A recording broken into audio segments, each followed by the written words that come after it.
Présenté par rosetabiblia.com.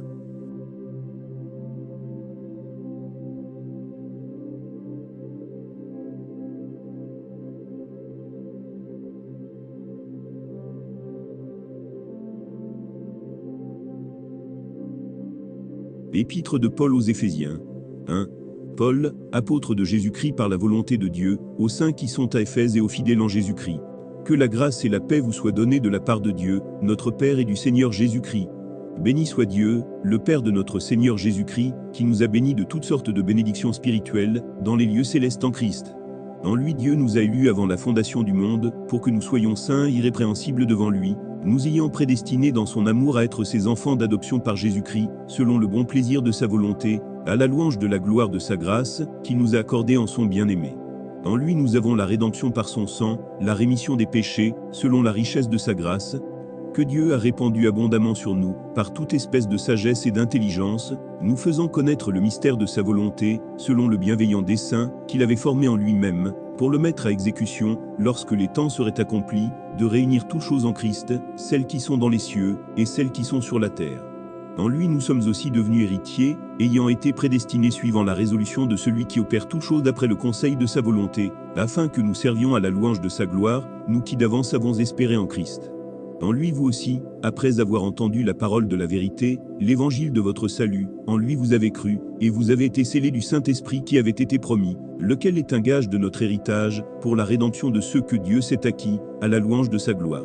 C'est pourquoi moi aussi, ayant entendu parler de votre foi au Seigneur Jésus, et de votre charité pour tous les saints, je ne cesse de rendre grâce pour vous, faisant mention de vous dans mes prières, afin que le Dieu de notre Seigneur Jésus-Christ, le Père de gloire, vous donne un esprit de sagesse et de révélation, dans sa connaissance, et qu'il illumine les yeux de votre cœur, pour que vous sachiez quelle est l'espérance qui s'attache à son appel, quelle est la richesse de la gloire de son héritage, qu'il réserve aux saints, et quelle est envers nous qui croyons l'infinie grandeur de sa puissance, se manifestant avec efficacité par la vertu de sa force. Il l'a déployé en Christ, en le ressuscitant des morts, et en le faisant asseoir à sa droite dans les lieux célestes, au-dessus de toute domination, de toute autorité, de toute puissance, de toute dignité, et de tout nom qui se peut nommer, non seulement dans le siècle présent, mais encore dans le siècle à venir. Il a tout mis sous ses pieds, et il a donné pour chef suprême à l'Église, qui est son corps, la plénitude de celui qui remplit tout en tous. Éphésiens 2. Vous étiez morts par vos offenses, et par vos péchés, dans lesquels vous marchiez autrefois, selon le train de ce monde, selon le prince de la puissance de l'air, de l'esprit qui agit maintenant dans les fils de la rébellion. Nous tous aussi, nous étions de leur nombre, et nous vivions autrefois selon les convoitises de notre chair, accomplissant les volontés de la chair et de nos pensées, et nous étions par nature des enfants de colère, comme les autres. Mais Dieu, qui est riche en miséricorde, à cause du grand amour, dont il nous a aimés, nous qui étions morts par nos offenses, nous a rendus à la vie avec Christ, c'est par grâce que vous êtes sauvés.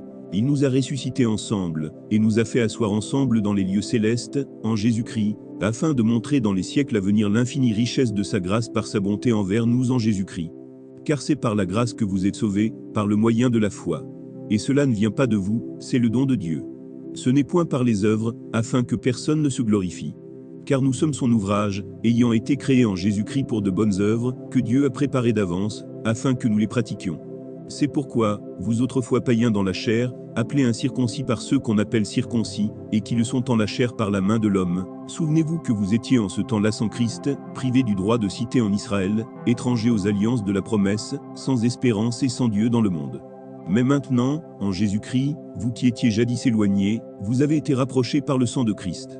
Car il est notre paix, lui qui des deux n'en a fait qu'un, et qui a renversé le mur de séparation, l'inimitié, ayant anéanti par sa chair la loi des ordonnances dans ses prescriptions, afin de créer en lui-même avec les deux, un seul homme nouveau, en établissant la paix, et de les réconcilier, l'un et l'autre en un seul corps, avec Dieu par la croix, en détruisant par elle l'inimitié. Il est venu annoncer la paix à vous qui étiez loin, et la paix à ceux qui étaient près. Car par lui nous avons les uns et les autres accès auprès du Père, dans un même esprit. Ainsi donc, vous n'êtes plus des étrangers, ni des gens du dehors, mais vous êtes concitoyens des saints, gens de la maison de Dieu. Vous avez été édifiés sur le fondement des apôtres et des prophètes, Jésus-Christ lui-même étant la pierre angulaire. En lui tout l'édifice, bien coordonné, s'élève pour être un temple saint dans le Seigneur. En lui vous êtes aussi édifiés pour être une habitation de Dieu en esprit. Éphésiens 3. À cause de cela, moi Paul, le prisonnier de Christ pour vous païens, si du moins vous avez appris quelle est la dispensation de la grâce de Dieu qui m'a été donnée pour vous. C'est par révélation que j'ai eu connaissance du mystère sur lequel je viens d'écrire en peu de mots. En les lisant, vous pouvez vous représenter l'intelligence que j'ai du mystère de Christ.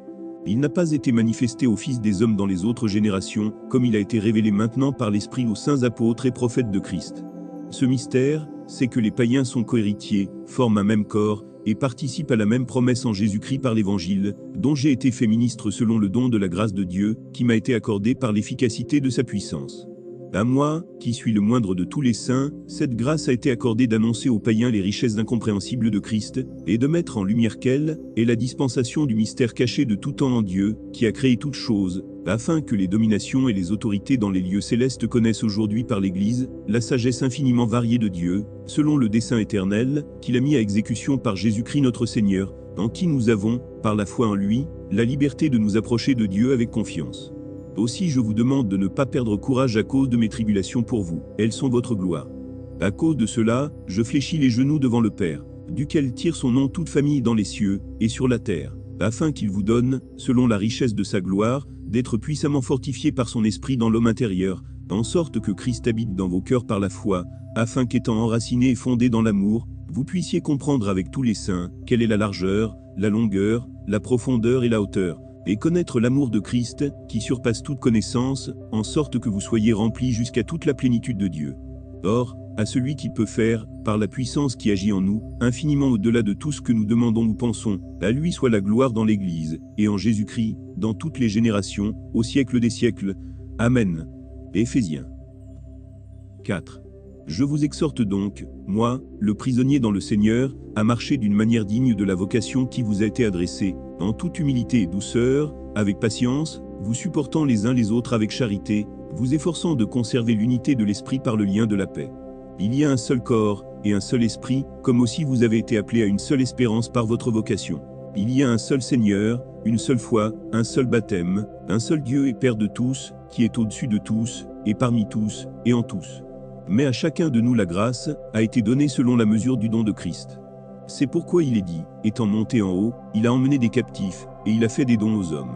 Or, que signifie, il est monté, sinon qu'il est aussi descendu dans les régions inférieures de la terre? Celui qui est descendu, c'est le même qui est monté au-dessus de tous les cieux, afin de remplir toutes choses. Et il a donné les uns comme apôtres, les autres comme prophètes, les autres comme évangélistes, les autres comme pasteurs et docteurs, pour le perfectionnement des saints en vue de l'œuvre du ministère, et de l'édification du corps de Christ, jusqu'à ce que nous soyons tous parvenus à l'unité de la foi et de la connaissance du Fils de Dieu, à l'état d'homme fait, à la mesure de la stature parfaite de Christ, afin que nous ne soyons plus des enfants, flottants, et emportés à tout vent de doctrine, par la tromperie des hommes, par leur ruse dans les moyens de séduction, mais que, professant la vérité dans la charité, nous croissions à tous égards en celui qui est le chef, Christ. C'est de lui, et grâce à tous les liens de son assistance, que tout le corps, bien coordonné et formant un solide assemblage, tire son accroissement selon la force qui convient à chacune de ses parties, et s'édifie lui-même dans la charité. Voici donc ce que je dis, et ce que je déclare dans le Seigneur, c'est que vous ne devez plus marcher comme les païens, qui marchent selon la vanité de leurs pensées. Ils ont l'intelligence obscurcie, ils sont étrangers à la vie de Dieu, à cause de l'ignorance qui est en eux, à cause de l'endurcissement de leur cœur.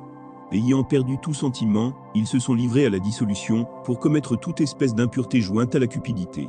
Mais vous, ce n'est pas ainsi que vous avez appris Christ, si du moins vous l'avez entendu, et si, conformément à la vérité qui est en Jésus, c'est en lui que vous avez été instruits à vous dépouiller, eu égard à votre vie passée, du vieil homme qui se corrompt par les convoitises trompeuses, à être renouvelé dans l'esprit de votre intelligence, et à revêtir l'homme nouveau, créé selon Dieu dans une justice et une sainteté que produit la vérité.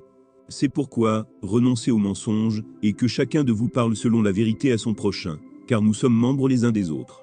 Si vous vous mettez en colère, ne péchez point, que le soleil ne se couche pas sur votre colère, et ne donnez pas accès au diable. Que celui qui dérobait ne dérobe plus, mais plutôt qu'il travaille, en faisant de ses mains ce qui est bien, pour avoir de quoi donner à celui qui est dans le besoin.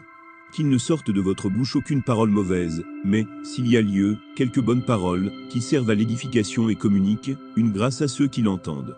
N'attristez pas le Saint-Esprit de Dieu, par lequel vous avez été scellés pour le jour de la rédemption. Que toute amertume, toute animosité, toute colère, toute clameur, toute calomnie, et toute espèce de méchanceté, disparaissent du milieu de vous. Soyez bons les uns envers les autres, compatissants, vous pardonnant réciproquement, comme Dieu vous a pardonné en Christ. Éphésiens 5. Devenez donc les imitateurs de Dieu, comme des enfants bien-aimés. Et marchez dans la charité, à l'exemple de Christ, qui nous a aimés, et qui s'est livré lui-même à Dieu pour nous, comme une offrande et un sacrifice de bonne odeur. Que l'impudicité, qu'aucune espèce d'impureté, et que la cupidité, ne soit pas même nommée parmi vous, ainsi qu'il convient à des saints. Qu'on n'entende ni paroles déshonnêtes, ni propos insensés, ni plaisanteries, choses qui sont contraires à la bienséance. Qu'on entende plutôt des actions de grâce. Car, sachez-le bien, aucun impudique, ou impur, ou cupide, c'est-à-dire, idolâtre, n'a d'héritage dans le royaume de Christ et de Dieu. Que personne ne vous séduise par de vains discours, car c'est à cause de ces choses que la colère de Dieu vient sur les fils de la rébellion. N'ayez donc aucune part avec eux. Autrefois vous étiez ténèbres, et maintenant vous êtes lumière dans le Seigneur. Marchez comme des enfants de lumière. Car le fruit de la lumière consiste en toutes sortes de bonté, de justice et de vérité. Et examinez ce qui est agréable au Seigneur. Et ne prenez point part aux œuvres infructueuses des ténèbres, mais plutôt condamnez-les. Car il est honteux de dire ce qu'ils font en secret. Mais tout ce qui est condamné est manifesté par la lumière, car tout ce qui est manifesté est lumière. C'est pour cela qu'il est dit, réveille-toi, toi qui dors, relève-toi d'entre les morts, et Christ t'éclairera. Prenez donc garde de vous conduire avec circonspection, non comme des insensés, mais comme des sages. Rachetez le temps, car les jours sont mauvais. C'est pourquoi ne soyez pas inconsidérés, mais comprenez quelle est la volonté du Seigneur. Ne vous enivrez pas de vin, c'est de la débauche. Soyez, au contraire, remplis de l'esprit. Entretenez-vous par des psaumes, par des hymnes, et par des cantiques spirituels, chantant et célébrant de tout votre cœur les louanges du Seigneur. Rendez continuellement grâce pour toutes choses à Dieu le Père, au nom de notre Seigneur Jésus-Christ, vous soumettant les uns aux autres dans la crainte de Christ. Femmes, soyez soumises à vos maris, comme au Seigneur. Car le mari est le chef de la femme, comme Christ est le chef de l'Église, qui est son corps, et dont il est le Sauveur. Or, de même que l'Église est soumise à Christ, les femmes aussi doivent l'être à leur mari en toutes choses. Marie, aimez vos femmes, comme Christ a aimé l'Église, et s'est livré lui-même pour elle, afin de la sanctifier par la parole, après l'avoir purifiée par le baptême d'eau, afin de faire paraître devant lui cette Église glorieuse, sans tache, ni ride, ni rien de semblable, mais sainte et irrépréhensible. C'est ainsi que les maris doivent aimer leurs femmes, comme leur propre corps. Celui qui aime sa femme s'aime lui-même. Car jamais personne n'haït sa propre chair, mais il la nourrit, et en prend soin, comme Christ le fait pour l'Église, parce que nous sommes membres de son corps. C'est pourquoi l'homme quittera son père et sa mère, et s'attachera à sa femme, et les deux deviendront une seule chair. Ce mystère est grand, je dis cela, par rapport à Christ, et à l'Église. Du reste, que chacun de vous aime sa femme comme lui-même, et que la femme respecte son mari. Éphésiens 6. Enfants, obéissez à vos parents, selon le Seigneur, car cela est juste. Honorer ton père et ta mère, c'est le premier commandement avec une promesse, afin que tu sois heureux, et que tu vives longtemps sur la terre. Et vous, pères, n'irritez pas vos enfants, mais élevez-les en les corrigeant, et en les instruisant selon le Seigneur. Serviteurs, obéissez à vos maîtres selon la chair, avec crainte et tremblement, dans la simplicité de votre cœur, comme à Christ, non pas seulement sous leurs yeux, comme pour plaire aux hommes, mais comme des serviteurs de Christ, qui font de bon cœur la volonté de Dieu. Servez-les avec empressement, comme servant le Seigneur, et non des hommes, sachant que chacun, soit esclave, soit libre, recevra du Seigneur selon ce qu'il aura fait de bien. Et vous, maîtres, agissez de même à leur égard, et abstenez-vous de menaces, sachant que leur maître et le vôtre est dans les cieux, et que devant lui, il n'y a point d'acception de personne. Au reste, fortifiez-vous dans le Seigneur, et par sa force toute-puissante. Revêtez-vous de toutes les armes de Dieu, afin de pouvoir tenir ferme contre les ruses du diable. Car nous n'avons pas à lutter contre la chair et le sang, mais contre les dominations, contre les autorités, contre les princes de ce monde de ténèbres, contre les esprits méchants dans les lieux célestes. C'est pourquoi, prenez toutes les armes de Dieu, afin de pouvoir résister dans le mauvais jour, et tenir ferme après avoir tout surmonté. Tenez donc ferme, ayez à vos reins la vérité pour ceinture, revêtez la cuirasse de la justice. Mettez pour chaussure à vos pieds, le zèle que donne l'évangile de paix. Prenez par-dessus tout cela le bouclier de la foi, avec lequel vous pourrez éteindre tous les traits enflammés du malin. Prenez aussi le casque du salut, et l'épée de l'Esprit, qui est la parole de Dieu. Faites en tout temps par l'Esprit toutes sortes de prières et de supplications. Veillez à cela avec une entière persévérance, et priez pour tous les saints. Priez pour moi, afin qu'il me soit donné, quand j'ouvre la bouche, de faire connaître hardiment et librement le mystère de l'Évangile, pour lequel je suis ambassadeur dans les chaînes, et que j'en parle avec assurance, comme je dois en parler. afin que vous aussi, vous sachiez ce qui me concerne, ce que je fais. Tychik, le bien-aimé frère et fidèle ministre dans le Seigneur, vous informera de tout. Je l'envoie exprès vers vous, pour que vous connaissiez notre situation, et pour qu'il console vos cœurs. Que la paix et la charité, avec la foi, soient données aux frères de la part de Dieu le Père et du Seigneur Jésus-Christ.